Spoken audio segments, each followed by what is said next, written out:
and welcome back to another thrilling episode of Off the Dome. I'm your humble editor, Jordan Brown. With me for the very first time is our Daring DM. Say hi, Daring DM. Hi, Daring DM. Amy, thank you so much. Yeah, thank you. I'm actually having a panic attack at how fast that was. Sorry, I'll get myself under control. Months and months and months of practice. You're faster than the Gilmore Girls, and that's saying a lot. Yeah, it's started as a silly little bit and then just kept going forever. I love that. Yeah. This is so exciting. Thank you so much. I'm such a huge fan of yours. I have a Patreon where I let people suggest questions, and this is one of the suggested questions for you that feels like the right thing to start off. Okay, what is your? Because I've had very differing, this could go another way when you let someone else write the interview. Well, I select which ones I'm going to take. They just get to suggest. But I think it's an important one. What is your third favorite German karaoke song? That's hilarious. Okay, hold on. I do have another one that I won't be, but the one that was, what a coincidence. Like, do you remember that one? Like, yes. They like, went like, doon, doon, doon, doon, doon, doon, doon, doon, doon. And she was like, da, da, da.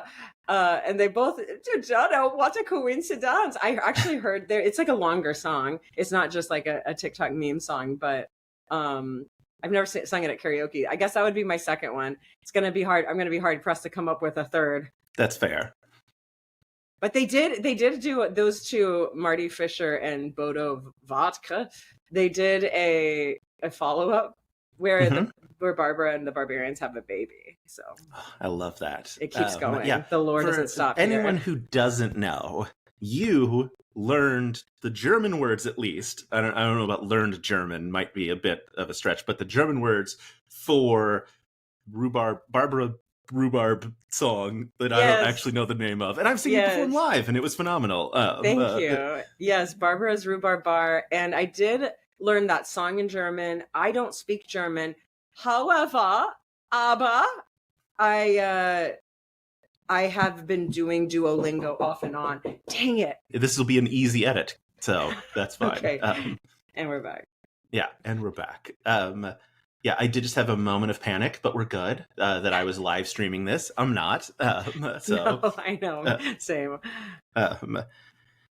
So, obviously, I got to see you perform Barbara's Rhubarb Bar, or whichever version of those words together it is. But that also means I got to see... got to see Tornado Jail. And I know everyone must ask you about it. That one's for you. That one's for you. What happened? What happened? There are just some things that tickle me. And there used to be some images that I would imagine in my mind to get me to laugh, because everyone's like, oh, if you're an actor, you know how to cry. And I'm like, do you know how to authentically laugh as an actor though? Like after you've heard the lines over and over, you're like in a play. Turns out I do. Not that was fake, but the way I would do it is like picture an image that you just can't like unsee. That's just very funny. And so when I was reading the teleprompter, I literally thought of the image that a tornado was locked up in jail. And somehow I was like, no, but how? And so that's why I wrote the song Tornado Jail, because it's the mind mess that happened. Like, wait, how did a tornado get in jail? Like, what did he, okay, we know the crime, but like but it's air, right? And it's just a storm. And how do you charge a storm? That's crazy. Like just the image and the lore of what must have happened to go down there. Yeah, that's what happened. And then the face. Yeah. So, and then the face. Yeah. The face never, the face plays a big part too. That worked. I will say it worked when I was doing live theater backstage, and it was a particularly funny part of the play, and I had to make an entrance, and I was like really close to the door. It happened many times throughout my life, and I would just make that face and everything would be fine. I think though, since that was always behind stage in the dark, if you add the element that someone's looking at you, it's never going to work. Yeah. And then immediately just like really jump in on like full roasting of the face and the strategy. Yes. I gotta give it to Brennan and Mike Chop and Erica because they did not let me have that. Magic happened. Magic, yes. At any point, when they call you in to do breaking news, are you ever confident that like things are going to go well, or are you just like, maybe I won't be dead last? Yeah, because you haven't lost every time you've been on. I haven't lost every time. Yeah. And I think normally it's because of a gimmick that is, or no, it's actually not because of a gimmick tailored. Although I will say that one time Elaine lost, and it was because her husband was being tortured. So, like, who was I ever gonna lose? You know. I also had a lot of onus on me not to laugh so much. Like they gave Sam the I think that was, if I laughed he got tased. Yeah. So I didn't want that. I think Vic has also lost while you've been on, but I also think that you hit 99 in one episode, or maybe even triple digits. It was, well, Jordan. I felt like they were being pretty loosey goosey with giving you points on that specific one, but maybe I was trying to clock how and when these laughs happen, and they are being more judicious these days. Like I'm like, that person's smiling, and we say no smiling or laughing, and no one's getting a point, by the way. So I think back in the old days they were a little stricter. But also one time I was tracking. And sometimes I laugh for a long time, but that just counts as one. Yeah. But the inhales, I think, is where the breakups. It's like but that's what keeps the laugh going. Sometimes if you're in that state where you're like ha ha ha, ha ha ha, like there's no version where you inhale and calm down. Like you don't hyperventilate and then immediately calm down. So it perpetuates itself. It's the Ouroboros. I am the laughing Ouroboros.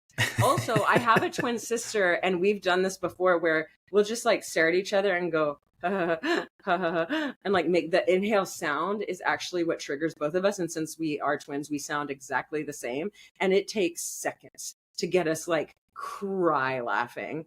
I think it's the sound of our own laugh. You know, not to be super narcissistic about it, but we're like, the sound of our own laugh is very funny. I mean, I've never experienced the sound of my own laugh, like live. Coming out of another person. Yeah, in stereo. Yeah, being a twin is wild. Yeah. Grant, whoever's running makes some breaking news, like, there's your next season. Get Amy's twin. Oh my gosh, can you imagine getting Jenny on? She's so cute. It would be so good. She's so cute. She's like me, but smaller. And she's a mom and like a highly accomplished individual. And equally as charismatic and so cute. There you go. A win across the board. Yeah. Speaking of accomplishments, Geek and Sundry, it's back, baby. I did have to look up to make sure that if I said it's back, baby, people wouldn't be like, it's been here the whole time. I'm like, okay, but like it's mostly re-release content. Like I was reading it online. I was like, people are going to yell at me if I'm wrong, because everyone loves to yell if you're wrong.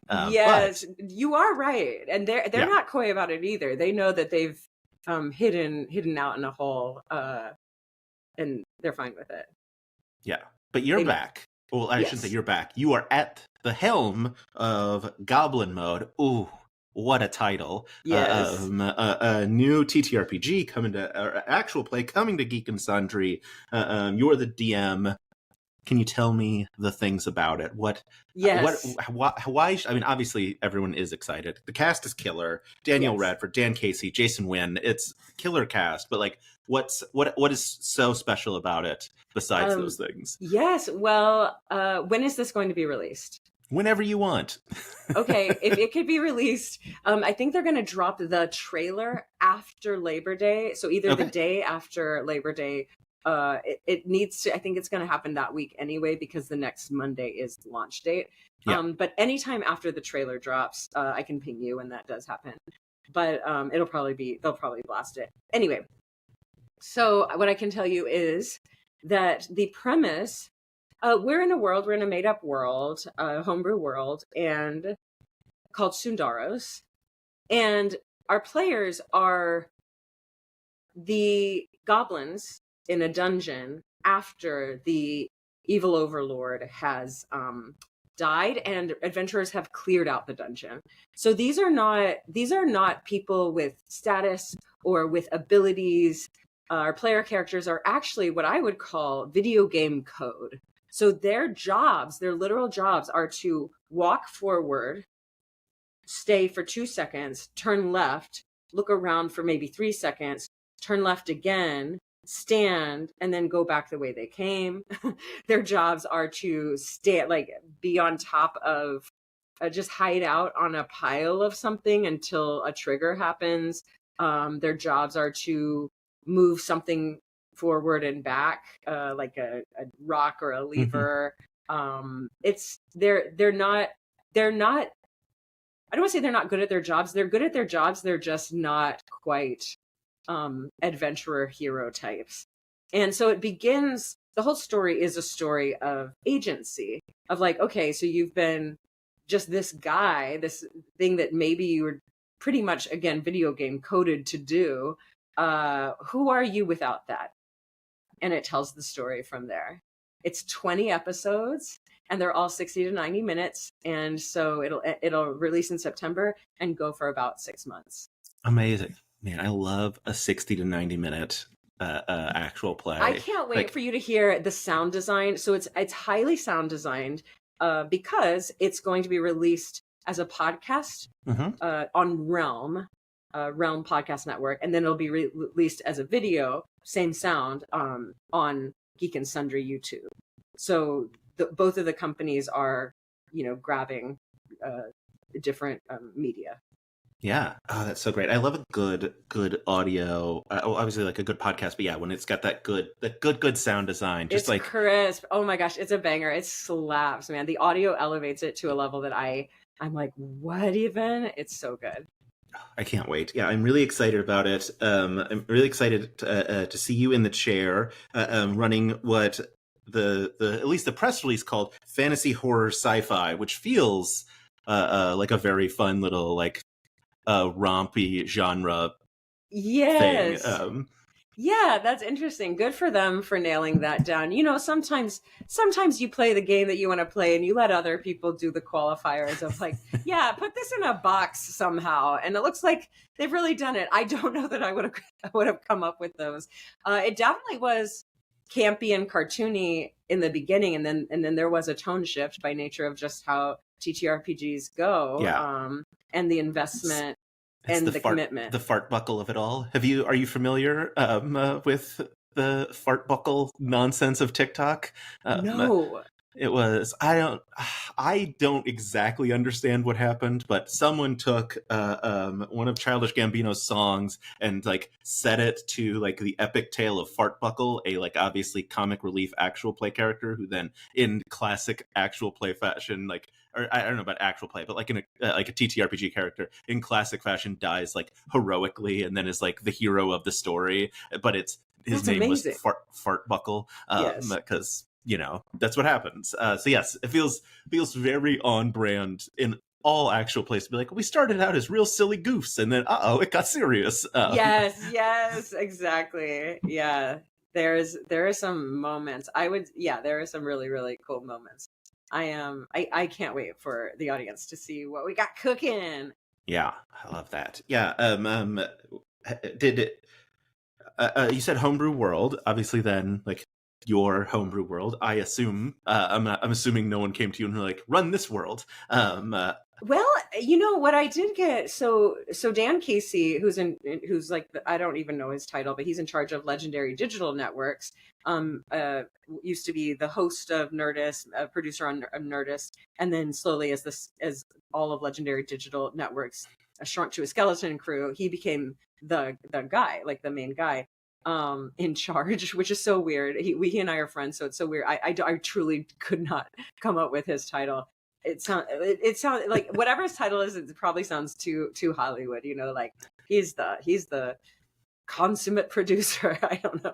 Anyway, so he and Amy Ratcliffe, a writer for Nerdist, came up with the world because they had to pitch it, like they needed to send it around. but I will say it really was a very light touch.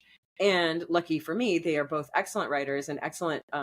They have a lot of good narrative instincts. And so I just took what they gave me and ran with it with their blessing. They were like, actually, do anything you want with this. It was pretty generic with some specifics. And then, yeah, I got to play however I wanted to. So I would say it's a group effort. It's worth giving credit where credit's due, at least for some of the cool lore. But I will say that the playable stuff, the stuff we play, the narrative is, yeah, just whatever I wanted. I got pretty full reign to do what I wanted. So that was cool. It's so much fun. I'm so excited. Everything about that is so much fun. I mean, I also I love like all of them are great. I love Danielle Radford so much. Like, so excited to see more of her in actual play. Like, yes, so good. Every single one of them has their own vibe, and it was really cool to experience like what they were like as characters. Hers is really, really hilarious, and I knew from session 0, I called each one of them. I was like, "Hey, I can see this is your strength. Lean in." And hers is absolutely like, how do I want to say? It's like deep emotional, almost to a therapy level, like psychological assessment, knowing what's going on with the characters, and either exploiting them, manipulating them emotionally, or just like grounding them. And whatever that is, she just can see what's going on with the character and latch on and like elevate the other characters through really grounded acting role play. And so that was I think that's why like a lot of actors become therapists and vice versa. Like, it's just so interesting to know psychology, but she is excellent at that. And so we rely on her a lot to like, yeah, kind of yes and the emotional stakes of the game. So thank God she's at the table. That's super fun. Well, speaking of acting, you're like a real bona fide trained actor. I am, yes. University of Oklahoma. As a Texan, was that hard to do? No, because I moved around a lot as a kid, like all over the place. Every 3 years I'd move. So this was just another place to move. And I've only really been back once, but while I was there, it was a really excellent theater program. And even though I'm from Texas and know how to watch a football game, I weirdly don't care about football. And I will say OU is really versus UT. Right. And my entire family is Texas A&M, who is also versus UT. So we, if I were to get involved in the politics of football, both of us would be like, yeah, boo on UT. Also, OU is crimson and cream colors, and Texas A&M is maroon and white. So there's like a crossover of like colors and, a shared hatred. And so I was kind of off the hook for that. That's exciting. That's good. As someone who lives in Austin and did a PhD program at the University of Texas. Oh, yeah. I'm supposed to hate you. Yeah. We do hate each other. That's how sports go. Yes, and in Texas, everything is a competition. So yes, I will say I was at a comedy show once, and someone, like a comedian who wasn't from Texas, it was in Austin, was like, was talking about like rivals. And he was like who do you hate, or who are you rivals with? And the crowd, like to a person, said Oklahoma at once, and he was like, "Oh my God, it's like I just asked all of you to say Oklahoma at the same time." That's like crazy. All of us were just like Oklahoma, the Red River Rally. Yes. Yeah. That's so funny. Yeah, I'm actually super curious. In terms of like acting versus actual play, where do you see that crossover happen? Like, what are the things that like are similar? Obviously, like improvising is different than acting, but in a similar genre of skills, like what is that sort of crossover that you see? Well, I think of improv and DMing, role play at least. It's acting plus. So I think acting is kind of, the coward's way out. Got it. I will say the times I've acted and someone has given me lines to say, I'm like, oh my God, this is so luxurious. You mean I don't have to simultaneously write and plan ahead and like, and do all the math of like what's happening, but also pretend like I'm just in the moment. Wow, neat. Yeah. So I don't want to say it's the coward's way out and actors are not pawns. It's its own art form.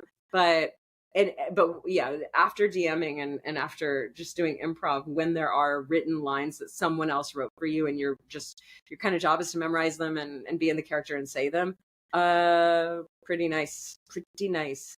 I will say, I just was having this discussion though, that as a DM versus a player, the biggest difference for me and why I think DMs get addicted to DMing is because when you're DMing for 4 hours or whatever, your brain is like lit up. So the neurons are just going off. Mhm. There's no part of your brain that's not being worked, where you're not like, it's like forest through the trees, through the forest. You're like beautiful minding and saying words, and like your word bank and it's popping off, and vocabulary is just coming out of your mouth, and game mechanics and spotlights and interpersonal relationships, and then managing the egos of the like the players, the actors, who you want everyone to have a spotlight, and egos not in a bad way, but like, yeah, like you can kind of sense like, oh, I've given a lot of attention here, let's like give this someone, like it's all happening all at once all the time. And then you move to a player and it's just like, there are times when that is happening and you're like invested really, really hard in the story, and then there are times when your brain is just not doing that. You're an objective observer, and that going backwards is simultaneously luxurious because you're not having to prep or like overthink anything. You're like, I'm just my character. I'm going to do what my character does. Maybe you're thinking of like, oh, this is an arc I want to have, and you talk to the DM, but it's certainly pretty incomparable.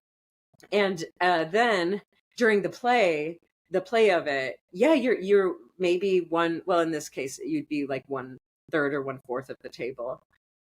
So yeah, you get to turn off for a second. Yeah. Many times. Yeah.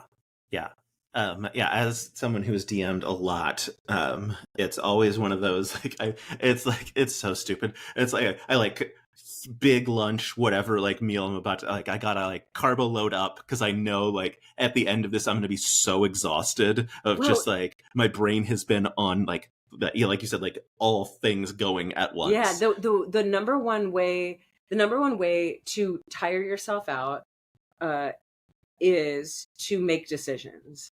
That is the thing that actually makes you tired the most and the most quickly. And there's nothing else that you're doing as a dungeon master than making little micro decisions constantly. Same as like a film director or someone of that ilk whose like job is to just like clock a ton of stuff, even if you've delegated some things.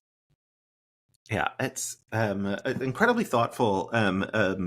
And we'll talk, like, you mentioned that I shouldn't say you mentioned because that was off camera, but you mentioned to me before we started recording, you would run a DM class on your Patreon. And this level of thoughtful insight feels like a very valuable thing.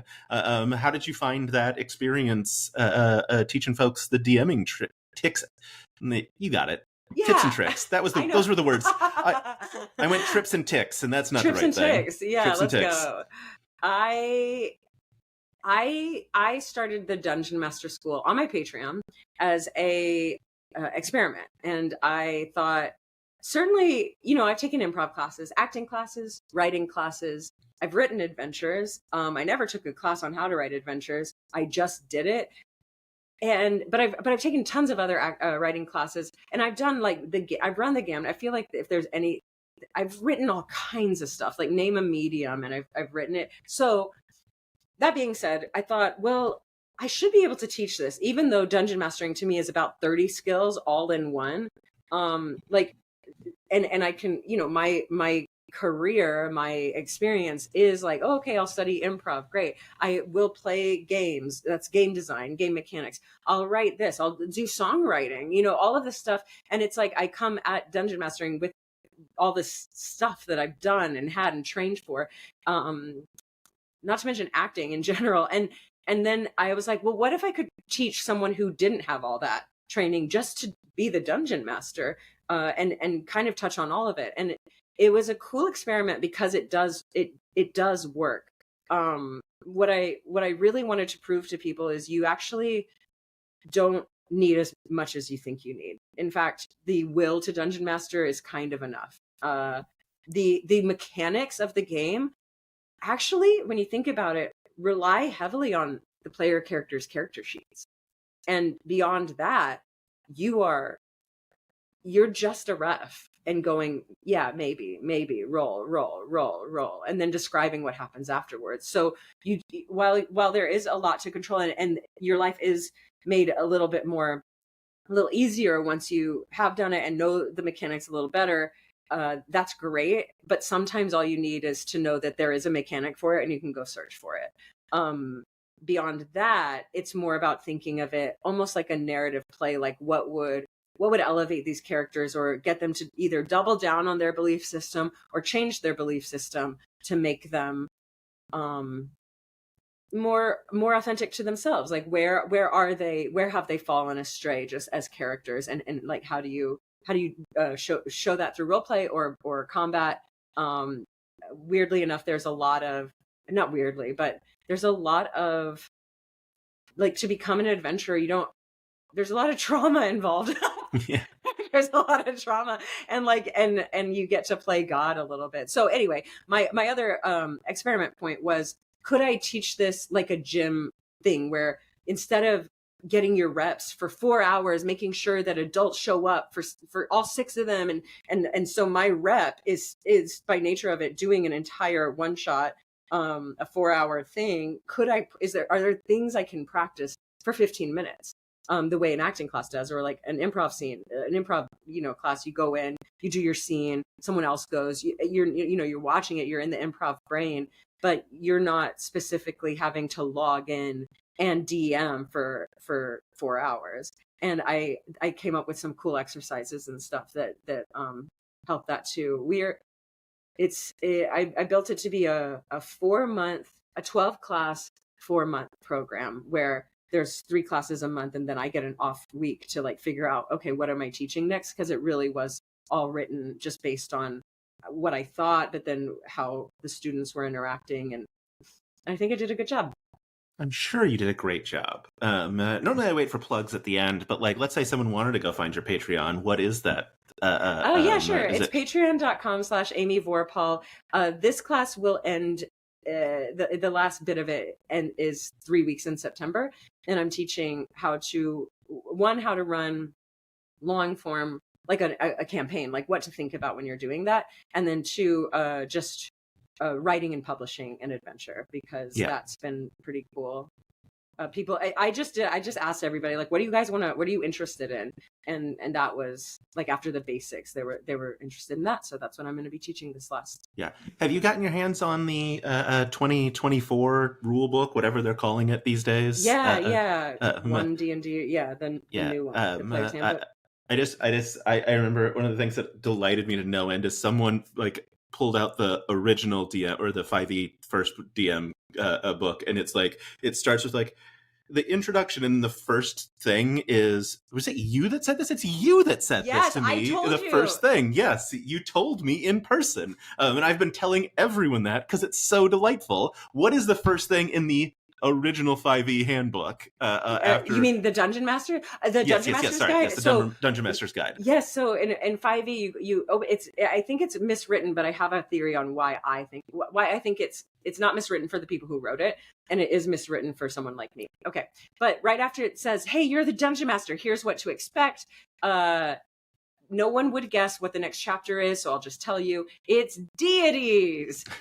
It's deities of all things, okay? Like, to Dungeon Master, the people who are coming to me and they're like, I just want a Dungeon Master. What do I do? It's not how to Dungeon Master. It's not what game mechanics or how to do a combat or like what, it's none of that. It's going, you build a pantheon, I guess. Yeah. And I'm like, Step 1. Start as big as possible. Yeah, don't start small. Start big. Yeah, and I will. So the reason I think that this could have been written for someone who isn't me, or like my audience has played D&D or seen it. If they want to DM, they just want to DM. They want to DM maybe tomorrow. And they think, oh, I'll read the Dungeon Master's Guide and I'll get it. There are about 30 pages in the 300-page book that are devoted to how to play D&D, which is just the rest are just recommendations and flavor and how to maybe mess with the rules a little bit. But for the person but back in the day, the way that you DM'd was, this is my understanding, you didn't DM for years because it was hard to find a group. So what you could do on your own was world build. And so you would world build for years and years and years and just like come up with stuff. And then finally you would come up with a group and they'd say yes, and everyone would be okay with it, and everyone's insecurities were quelled and everyone felt comfortable, and you're going to start a campaign. And then you did your campaign. So while I'm not, look, before I did Goblin Mode, I did it in this order. Like I was thinking of a long-term campaign, but that's not that helpful when you start small. And a lot of people know that there's like a module to run, and they're like, great, a module. I'm going to run this module. How do I run this module? And it's like deities, and you're like, maybe I don't need to know all the pantheon of everything. Maybe I start with the mayor of the town. Like that's the highest level I might need to know right off the bat. Like, yes. What if I just knew the name of the bartender? What if I just started there? Right. Yeah.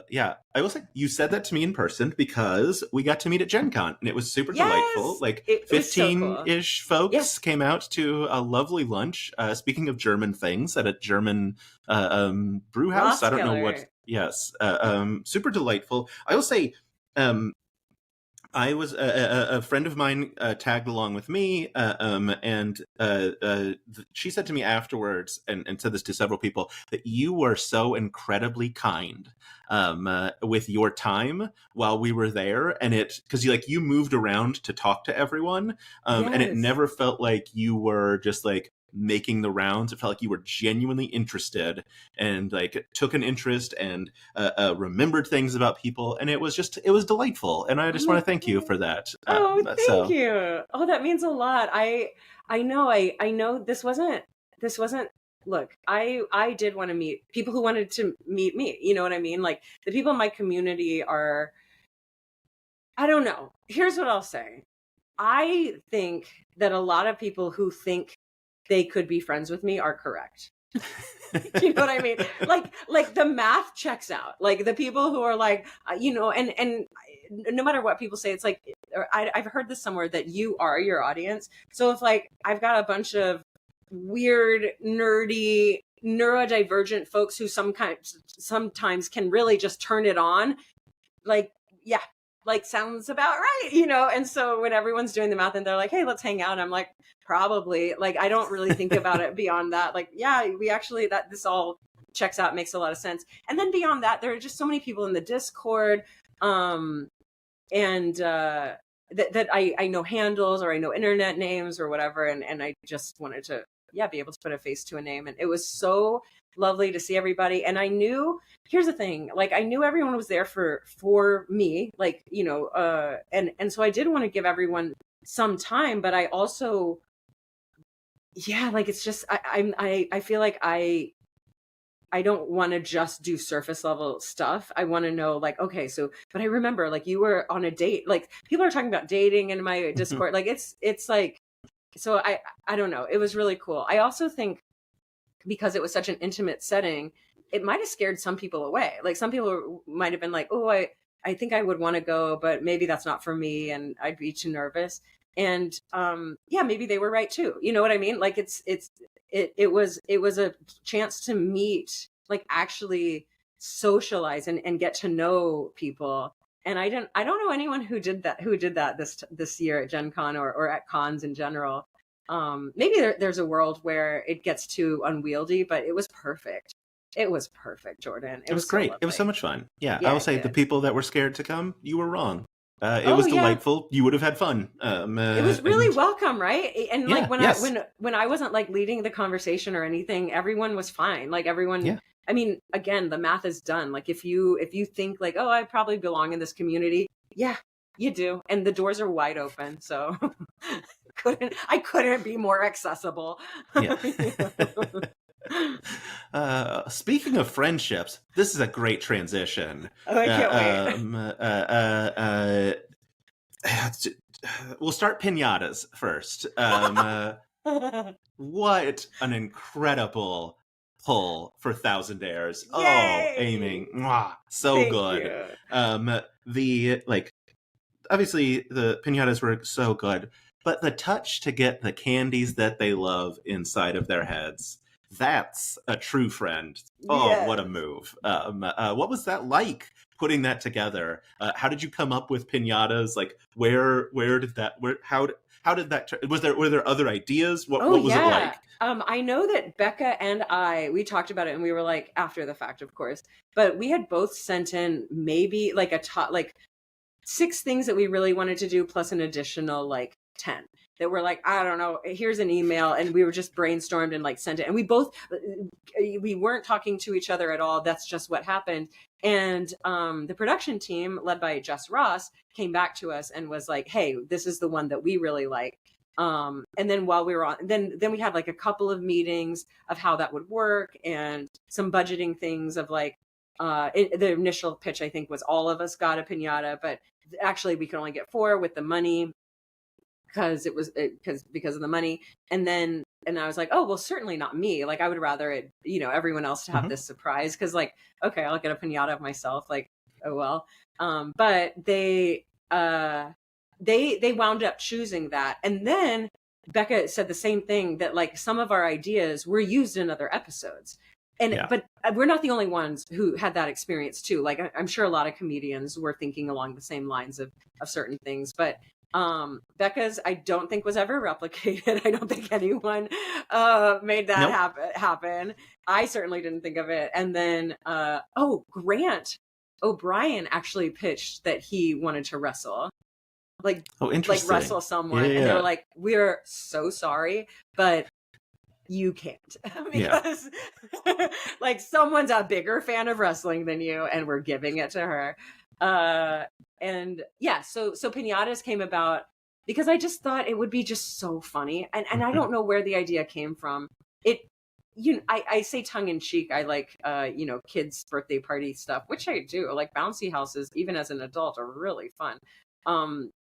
But there was just something about everyone beating the shit out of themselves. I didn't expect them to be as sturdy as they were. They were like made of some, I mean, I wasn't sure made of cardboard, but it was made of some like, industrial grade cardboard. And, but it wound up working out. Yeah. And then I got to text like other people who knew them. I was like, Seffi, I like knew her old roommate, and Danielle. I mean, everyone in the community, like, you just get to like go down some rabbit holes of like, hey, what if I was going to do this? Like, what would I choose? And it was, I think Seffi's was the biggest, like most unique one, which is like anything with tahini on it. So that was cool. Yeah, it's such a good touch, like such a important touch, especially for a show like Thousandaires, where the premise is we're friends. Yes. We apparently were the nice show. Like some other shows were like, right, whatever, you get this. I mean, there were obviously like a lot of good feeling stuff, and everyone felt really pretty and good and stuff. But then there was like I'm really thinking of the ATM machine with $200 in it, which is like just a stinker move, really, just a big old stinker. Yeah, Grant deserves it though.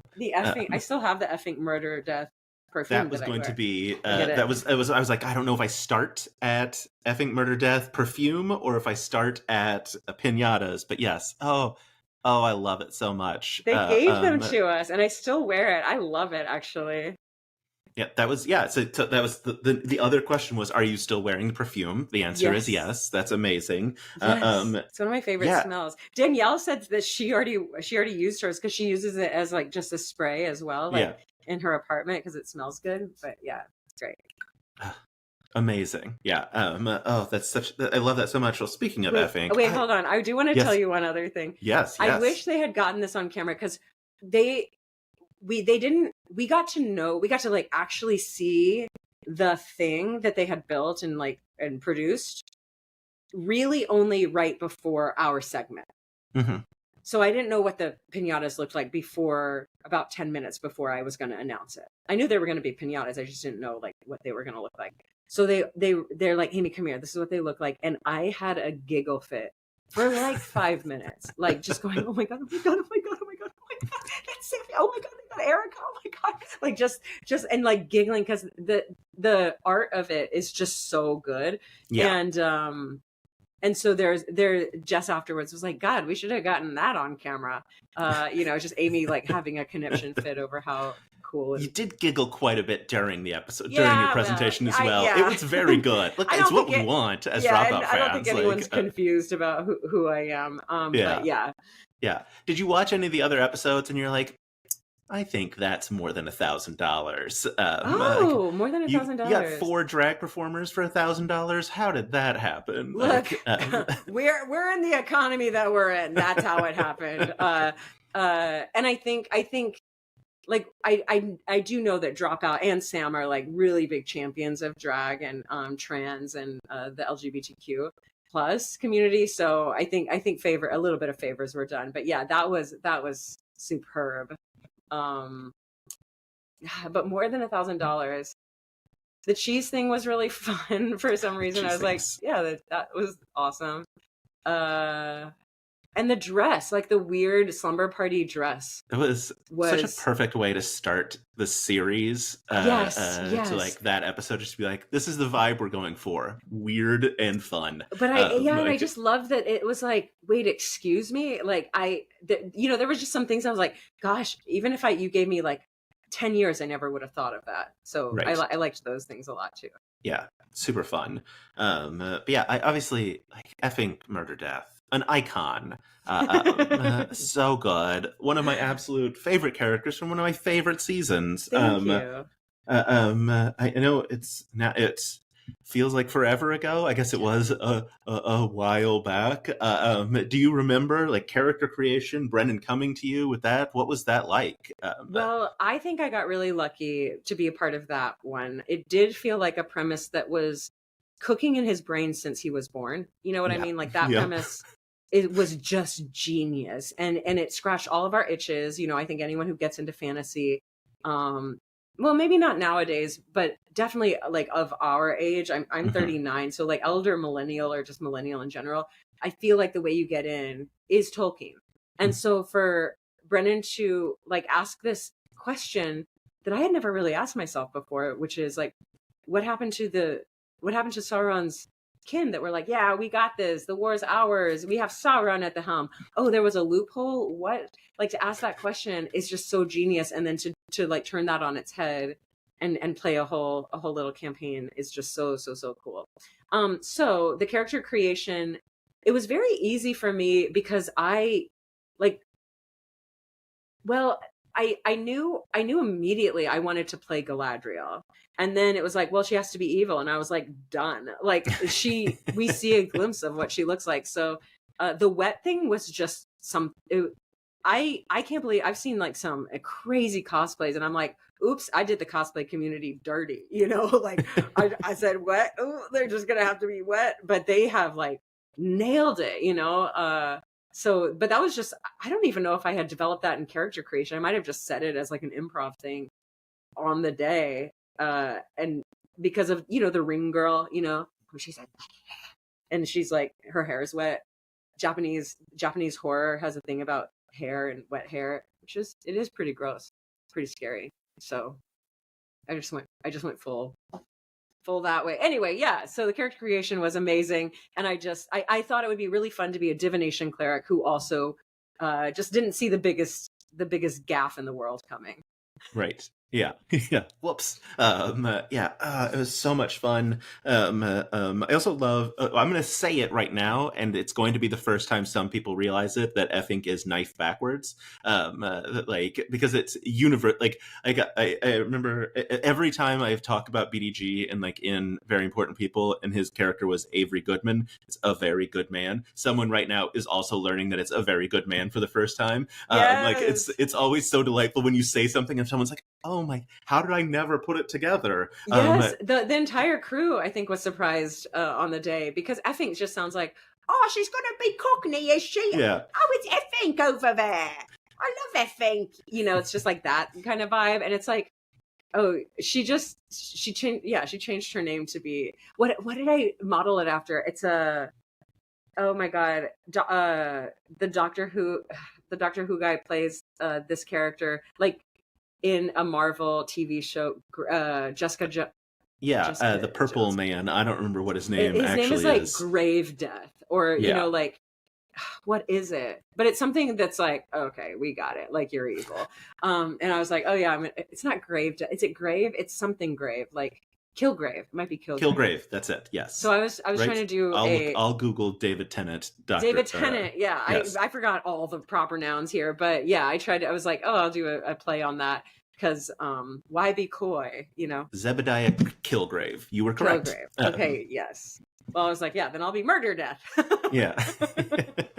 And it's knife backwards, but effing, yeah, it's duplicitous. It doesn't sound like it should be anything, but it is. It's knife backwards. But it is. Yeah, it's so good. Also, one of my absolute favorite things, like in the world, is from that season that Brennan thought it would end in PvP, and then you're like, the power of friendship. I will say it's around mid-season in Goblin Mode where kind of the same math was done, where it's like they're minions, they shouldn't be able to like have any agency at all, and yet they're making choices that I was like, we're throwing alignment out the window because I can't. Like, I know you're monsters.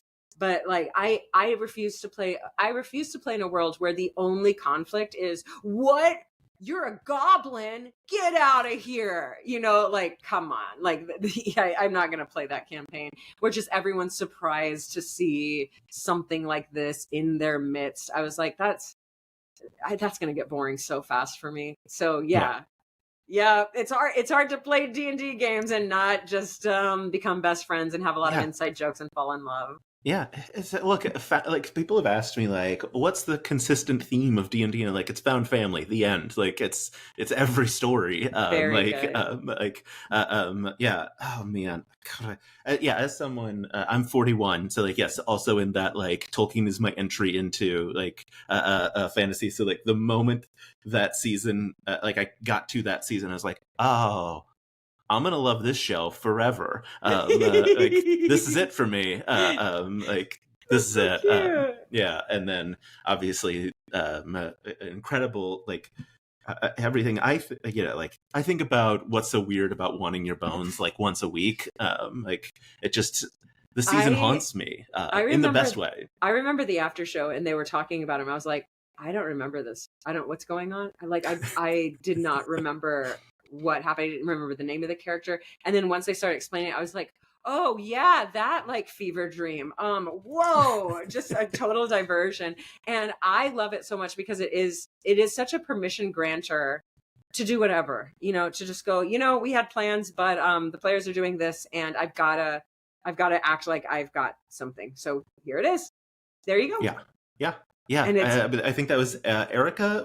Believe it was that was just like, yeah, I can travel wherever. And Brennan's like, she had spider, like this travel through web or something. Yeah, and Brennan's like, I got to improvise the wildest character who's ever existed. And then everyone's like, what do you mean that wasn't part of your plan always? How could that person not have already existed in your brain? That's what I mean. Speaking of like having to like do a million things at once as a DM, like that right there, just like. I mean, Brennan's the GOAT, man. He's the GOAT. Like I feel so lucky that I got to play at a table where he was the DM. Like that is just a highlight of my entire life. Yeah. And people have asked me, they're like, who would your perfect table be? And I'm like, did it already happen? You know, like I know I should want things and I should always strive for more, but I don't know. We might have gotten, if not that the one, it was really close. So it's maybe just a copy paste of that, you know? Yeah, I mean, look, there are a handful of folks that you could like move in or out that would be, I think, as good as like Iffy, Reka, Trap, Matt Mercer, who am I, and Erica, like obviously, and then you, of course. But like, I think you would just hit that level. There is no like, we made a better table. It would be we hit the same level of perfection. Yes. So good. And yes, just like I think about it all the time. And all of it, just like that also was one of those things that like really endeared me to D20's production, because it was like trapping like, can I try to summon this lava monster? And the production team must be like, yes, yes, like we built this thing and now it's gonna be real. Just like, Yes. yeah, Yeah, so because good. that was the first side quest, and I know that they were still figuring things out. But after that, it seemed like, oh, we figured it out. Like actually, Yeah, we figured it out, and it went great. And we're never going to stop doing this because yeah, it's so worth it. yeah, yeah. Somehow they're just gonna keep one-upping themselves Yeah. forever. That Yes. feels untenable, but we'll see. Yes. Yeah. Yeah, I'm off work this week, which the joy for me for that is I got to listen to Worlds Beyond Number today when it dropped. And like Brennan untethered by like a constraint of anything is unlike anything I've ever heard. Oh It's wow. it's wild because like he doesn't have to like he gets to play at his pace. Like there's Yeah. no maps, there's no we're 20 episodes and then we're done or whatever. Like he doesn't have to hit Yeah. anything. Like the first 14 episodes, I think they're level 1 and it's incredibly entertaining and wild, and like the most recent arc takes place over 48 hours and it's like, how are you doing this? That's Like amazing. yeah. It's so much fun. And also an incredible sound design. We're tying it all back together to Goblin Mode. I need to check that out. Yeah, it's so much fun, and like yeah, There's only so much content. There's only so much TTRPG content. Too. I know. Like, I'm listening to a podcast called Total Party Skill, and it is. yeah. Do you know it? Yes. Yeah. Oh, I'm obsessed with it. It's just three. I haven't listened to it, but I know of it. Oh, like, okay. Yeah. They're three dudes who have played a fuck ton of Dungeons and Dragons.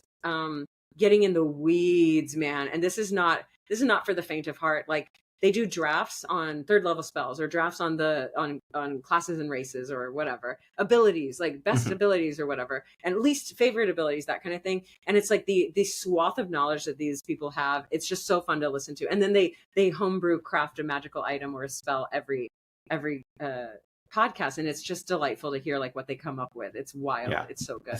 That's so much fun. Yeah, like you, like I also have a 3-year-old, so like my time is so limited anyway. Like, I'm just like, no. That's why I'm always so excited when something like Goblin Mode comes out. That's like, it's this many episodes, it's this long, and I'm like, got it. 20 episodes, 60 to 90 minutes. I can do this. Like, it'll be hard to stay current, but like I can catch up in like a big chunk, and it's such a like look, I love Critical Role. No hate to Critical Role. Please don't come after me, but I can't do a 5-hour episode of a podcast like just on a whim. Time winds up being a barrier of entry.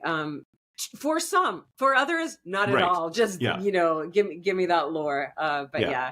Yeah, I am always envious when someone's like, yeah, I just pop my headphones in at work because I do like a very like, look, I don't want to do a tedious mundane job, but like the people are like, I can just listen to a podcast while I work. I'm like, I'm on autopilot, so exactly. Like, I don't know how to do that. If I tried to listen to a podcast, I wouldn't hear anything in the podcast, and planes I would be bad at my job. Yes, Oh. Oh, gosh, Amy, this has been so absolutely delightful. I do have one last question for you. At what point did you learn Vorpal Sword was a thing, and how excited were you as you were like coming into nerddom? That you're like, that's it, I got it. I learned it. Okay, so I learned it in college, and I learned both of the versions of it. I was an acting major, and every year the freshmen have to act the poem, The Jabberwocky. And so every year that I was in college, someone in the freshman class, I never did this, but like it was someone in my freshman class. And then when I was a sophomore, someone from the freshman class would be like, Amy, come in and like be the sword for me. Because it's the Vorpal blade, the Vorpal sword and the Vorpal blade. So when people are like, actually it's a Vorpal blade, I'm like, it's both. Don't worry about it. But it is both a Vorpal sword and a Vorpal blade. And then I started playing D&D 3.5 edition my freshman year, like one of the very first things. So I found out like both iterations of this thing at the same time, within months of each other, I would say. So that's when I found out. And then when I moved to LA and I signed up for like I went to a gaming shop and signed up to play D&D just with random people. And there, every time I did anything like that, they'd be like, "Oh my God, is that your real last name? Is that your real last name?" And everyone would freak out. So I didn't realize it was a big thing until I moved to LA after college, and people would be like, "But you changed." Everyone thought I changed my name to be that or whatever, and that's when it got like, okay, I guess I gotta lean in. Like I just am Vorpahl Sword. That's just who I am. And the way that I spell my last name, my whole family spells my last name, it's Vorpahl, and then the fantasy version is without the H. Right. But I'm keeping it because I'm like, no, if you think I changed my last name to like add an H, that's so crazy. And then I changed my last name after a sword, but I spelled it different for no reason. Yes. Like, and everyone in my family has this last name. It's just that I was the one to take up the mantle. So there are other Vorpahls out there that are not really all that affiliated to D&D. So I don't know. Yeah. It just feels good. There was a time, it was like over COVID, and I was like, maybe I just become Amy Vorpahl. I changed all my handles to Amy Vorpahl, and that lasted about 3.5 weeks. And then I was like, no, this is crazy. It's a good brand. So, if the folks want to find you on those social media, it's, I believe, Vorpahl Sword everywhere. It's Vorpahl Sword everywhere. With TikTok, the H. Twitch, Importantly, with Instagram. It is with H. Vorpa and then H and then L. I think if you type Vorp and you're of an ilk, it'll come up. Vorp. Look, they're almost certainly already. If they're watching this, they're already following you. Yeah, maybe. But you like to look at, and also obviously also from Jabberwock, the Snicker Snack. Also a wonderful community to join. Thank you. Yes, that's a Snickers. So that's my LLC. That's like my company's name. When I got to form an S corp, I was like, duh, it's Snicker Snack Productions Incorporated. Okay. And now, Snicker Snack's just really fun. Whenever I do a Zoom meeting, and you have to do a password, I always choose something like White Rabbit or Alice or I don't know, whatever, Caterpillar or something like that from Alice in Wonderland. Delightful. Amy, thank you so much. I'm so excited for Goblin Mode and everything else that you do because you are absolutely incredible and so incredibly kind. This has been absolutely delightful. That means so much to me because I had fun. You never know like what people are thinking, and it sounds like the intention was well received across the board. So tension was perfectly met. You nailed it. Yay. Amazing. Thank you so much. I don't know how to end an interview, so I'm just going to hit stop recording.